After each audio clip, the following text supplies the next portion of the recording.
What's up, you guys? This is Nicole Glass. Welcome back to my channel. In today's video, I'm going to compare photos that perform well on my Shutterstock account versus photos that don't perform so well. And this is actually part 2 to a video that I created recently. So for those of you who don't know, Shutterstock is a stock photography platform where you can upload your photos and get paid for them. There are, of course, many different stock photography platforms, and I'm on a few of them myself, but I talk about Shutterstock so much just because I have the largest portfolio there, and it's personally been the most successful for me. So let's jump into a few examples where I'll be able to show you which photos perform really, really well for me, and which photos, even though they're quite similar, do not perform very well for me. All right, so here's the first example. Take a look at these two photos. Both photos have a wine glass in them, correct? One of these photos is actually a top-selling photo of mine, whereas the other photo has never ever sold. So which one sells? Well, if you guessed the single isolated wine glass, you guessed wrong. The top-selling photo is actually the woman holding the wine glass. And why could that be? Well, photos of single isolated wine glasses are very, very common on Shutterstock, and it will be hard to compete in that category. However, a woman in a business outfit holding a wine glass is a little bit more unique. So let's look at some of the numbers. If you type wine glass into Shutterstock, you will get 940,000 search results. If you type woman holding wine glass into Shutterstock, you will get 36,000 search results. Now, if you type businesswoman holding wine glass into Shutterstock, you will get 2,100 search results. So you can already see that the more specific and niche your photo gets, the more unique it becomes and the less saturated it becomes. So if somebody is looking for a photo of a businesswoman, like a CEO or something, holding a wine glass at a corporate networking event because maybe they're writing an article about networking, then they can use this photo of the woman holding the wine glass. So these are just some things that you might want to think about when you're taking photos. How can you give your photo a little bit more of a unique perspective to make it stand out? So the second example are these two photos. Both of them are books, but you can obviously see they're both very different. Which photo sells? If you guessed the Book of Mormon, you guessed right.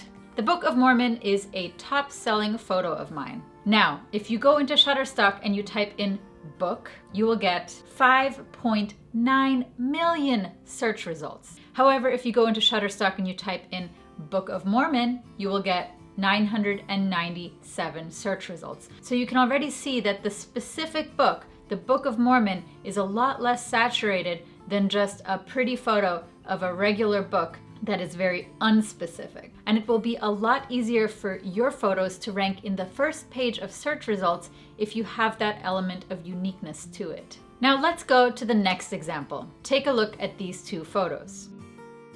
Which one sells? As you can see, one photo is a photo of the Washington Post logo taken inside the Washington Post building in Washington, D.C.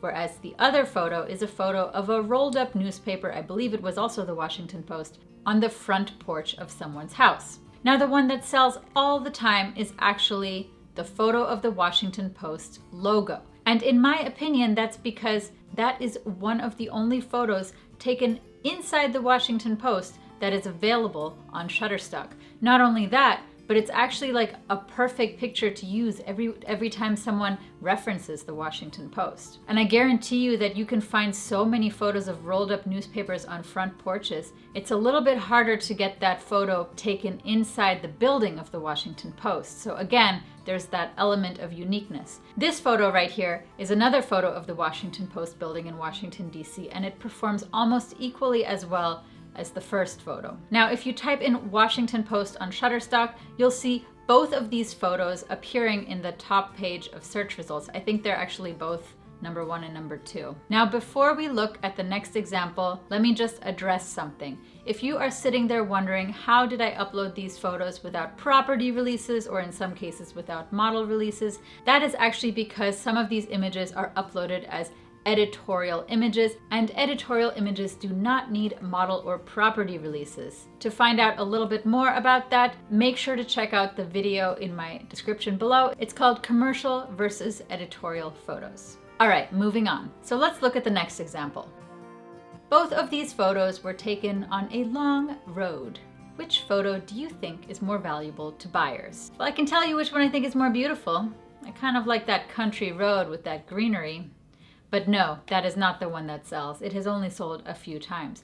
The one that is actually a top-selling photo of mine is the photo taken on the New Jersey Turnpike with toll booths in the background. And these toll booths are what make that photo a little bit more unique. The long, winding country road is one of many long, winding country roads on Shutterstock, whereas the long highway with the toll booths is a little bit more specific. For anybody who lives around this area, you know that the tolls are very expensive when you're driving up the New Jersey Turnpike to get from Washington, D.C. to New York, for example. And the price of these tolls is often a subject of discussion. So it does not surprise me that these toll booths are always being downloaded. Now let's go to the next example. Here are two very spooky photos I took. Both of them are keyworded with words such as haunted and spooky and all that fun stuff. But one of them is a top-selling photo and one has never been downloaded. Which one sells? If you guessed the lantern, you are correct. And you might also be correct because you saw that in a previous video. So the lantern is actually a torch that somebody used while guiding a ghost tour in St. Augustine, Florida. And it looks a little bit creepy, but it gives a nice atmosphere to ghost tours. And if you go to Shutterstock.com right now and you type in ghost tour, you'll actually see this as the #1 result under the keywords ghost tour, which is probably why it gets downloaded so often. Now, I did a reverse Google image search, and here you can see some of the results of where this photo is being used on the internet. As you can see, this photo is very frequently used to accompany articles about ghost tours. Now, the second photo is a photo I took inside an abandoned, crumbling hospital, which I snuck into. Don't tell anybody. And I think it looks really creepy and really cool, and I was scared in there. But it does not sell. And that's because abandoned buildings are actually saturated on Shutterstock as well. If you type in abandoned building on Shutterstock, you will get 425,000 search results. That's almost 500,000.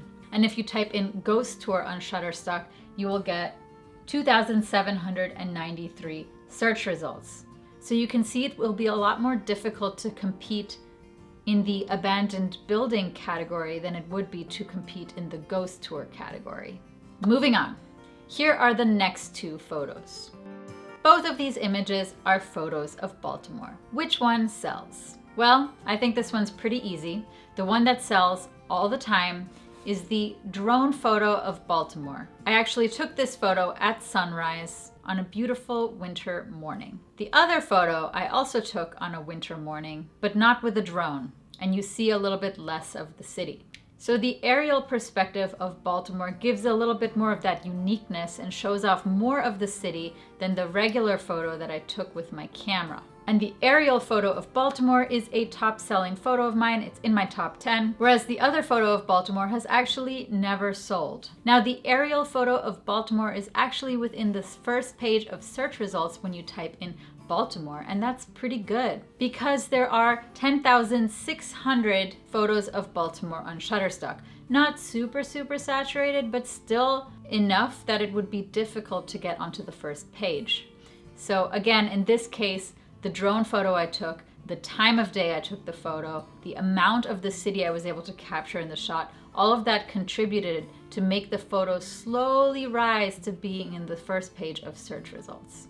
So like I've said in most of my videos, the key to finding success on a platform like Shutterstock is to try to dominate those niches, those categories that are not too saturated. You'll have a much higher chance at standing out, at getting your photo to rank in the first page of search results. But when you're posting photos that everybody is posting, you're gonna be struggling. So anyways, if you found this video to be helpful, give it a thumbs up. And if you're new to my channel, please consider subscribing. I do post videos about Shutterstock, about stock photography, but I also post videos about photography in general with a little bit of content about drones and travel. So keep shooting, and I will see you in the next video.